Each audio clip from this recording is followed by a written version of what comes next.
सैयदना उमर फारूक, मेरे नबी पाक अलैहिस्सलाम ने फरमाया फरिश्ते 950 साल मेरे उमर की शान बयान करें तो खत्म नहीं हो सकती। इतना बड़ा शख्स उमर फारूक, इतना बड़ा आदमी। एक दिन ऐलान किया उमर फारूक ने, लोगों मस्जिद में आओ, बात करनी है। अमीरुल मोमिनीन का पैगाम है, सारे मस्जिद में आ जाए। खचाखच मस्जिद नबी सहाबा से भर गई। और ऐसा जब ऐलान होता था तो सहाबा दौड़ के आते थे, शायद कोई जंग है, शायद किसी ने हमला कर दिया है, शायद कोई नई बात है। दौड़े आए लोग, मस्जिद नबी खचाखच भर गई। सैयदना फारूक आजम रदी अल्लाह तआला अन्हु मिंबर पे बैठे। हजरत अब्दुर्रहमान इब्ने औफ रदी अल्लाह तआला अन्हु फरमाते हैं कि सहाबा तजस्सुस के देख रहे हैं कि पता नहीं किसी तरफ से पैगाम नहीं आ गया, कोई काफिर हमला नहीं करने लगा, अल्लाह जाने क्या हुआ है, बड़ी परेशानी है। उमर बैठे, अल्लाह की हम्द की, नबी पाक सल्लल्लाहु अलैहि वसल्लम पर दुरूद पढ़ा और फिर उमर फारूक बोले, फरमाने लगे, मैं जब मक्के में रहता था ना तो कभी घर में कहत आ जाता था, कभी कहत आता था घर में, बकरियों के दूध खुश्क हो जाते थे, गंदम नहीं मिलती थी, पानी नहीं होता था। तो फरमाया मेरी अम्मा मुझे खाला के घर भेज देती थी। कबीला बनु मखजूम, उस कबीले में मेरी खाला की शादी हुई थी तो वो मालदार लोग थे, उनके पास ज्यादा बकरियां, ज्यादा ऊंट, ज्यादा गायें, ज्यादा खेत थे। हजरत उमर फारूक फरमाने लगे, मैं उनके घर जाता तो मेरे खालू समझ जाते कि उमर को इसलिए भेजा गया है कि कहत आ गया है। फरमाते हैं वो मुझे सवेरे बकरियां चराने ले जाते, शाम तक मैं उनकी बकरियां चराता। अमीरुल मोमिनीन उमर, एक तरफ मसला यह है कि कैसर और किसरा की दीवारें हिल रही हैं उमर के नारों से, और इधर उमर मिंबर पे बैठ के खुतबे दे रहे हैं। फरमाते हैं मैं बकरियां चराता, शाम तक खाला के घर जाके मजदूरी करता, और फरमाते हैं शाम होती तो एक मुट्ठी किशमिश मुझे देते वो। आप फरमाते हैं मैं बड़े कद वाला था, एक मुट्ठी किशमिश मिलती है, कभी एक मुट्ठी खजूरें, मैं शाम को खा के सो जाता। कई महीने यूं ही गुजरते तो मेरी अम्मा का पैगाम आता कि हालात सही हो गए, मेरे बेटे को भेज दो। ये बात कही, हजरत उमर रोने लगे और फिर कहने लगे, अब वो वक्त आया है कि लोग मुझे अमीरुल मोमिनीन उमर कह के पुकारते हैं। बस ये दो बातें की। उमर ने कहा चलो जोहर का वक्त हो गया, अजान पढ़ो, उठो नमाज पढ़े, उठो। अजान हुई, इकामत हुई, जनाबे उमर ने नमाज पढ़ाई, लोग चले गए तो सैयदना अब्दुर्रहमान इब्ने औफ दयराना था जनाबे उमर से, बाजू पकड़ के कहने लगे, उमर सियाना बंदा यार तू, ये दो बातें सुनाने के लिए इतना मजमा इकट्ठा किया था, ये दो बातें कहने के लिए कि मैं खाला के घर जाके मजदूरी करता था तो एक मुट्ठी किशमिश मिलती थी, एक मुट्ठी खजूरें, ये कहने के लिए कि मैं बकरियां चराया करता था।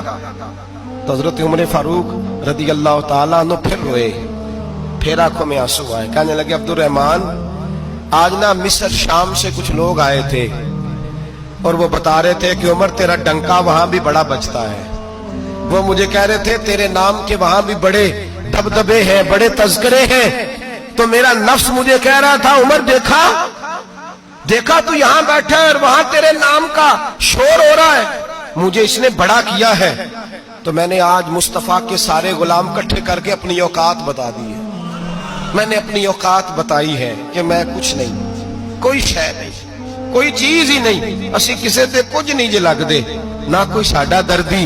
मैंने बताया है कि मैं तो किसी के बकरियां चरा के एक मुट्ठी किशमिश लेके गुजारा किया करता था। गुजारा मुझे मेरे कुछ साथी ना ले गए गुजरांवाला, सर्दियों के मौसम में मुझे कहने लगे स्वेटर पसंद कर ले अपनी मर्जी का।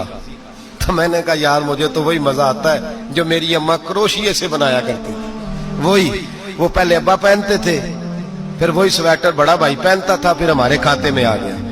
और फिर उसकी तारीफें होती थी गुर्बत छुपाने के लिए, उसकी तारीफें होती थी, बड़ी मेहनत से बना है जी, क्या बात है, बड़ा गर्म है, तो अब छोटे भाई को दे दिया जाए। हमने कहा वही जमाना देखा है, वही रंग देखा हुआ है और उस पर फख्र है। अब तो लोग जब कुछ हो जाता है ना, 2-4 लोग जानने लगते हैं तो लोग फटाफट दावा कर देते हैं खानदानी रईस आजम हूं, बड़ी बात है। ऐसी कोई बात नहीं, जिसको अपना आप याद रहता है उसे खुदा भी याद रहता है, जिसे अपना आप याद रहता है उसे रसूलुल्लाह भी याद रहते हैं, जिसे अपना आप याद रहता है उसकी नजर में दूसरे लोग भी कुछ होते हैं, मैं उम्रे के लिए, हज के लिए जाता रहता हूँ, रब मुझे اپنے فضل سے بلا لیتا ہے. تو میں ایئرپورٹ سے نیچے اترا تو ایک صاحب میرے جاننے والے تھے, دوڑ کے آئے اور مجھے کہنے لگے کیا بات ہے, سنا ہے اس دفعہ آپ سعودی ایئر لائن سے آئے, سیدھا مدینہ شریف آئے, کیا بات ہے آپ کی؟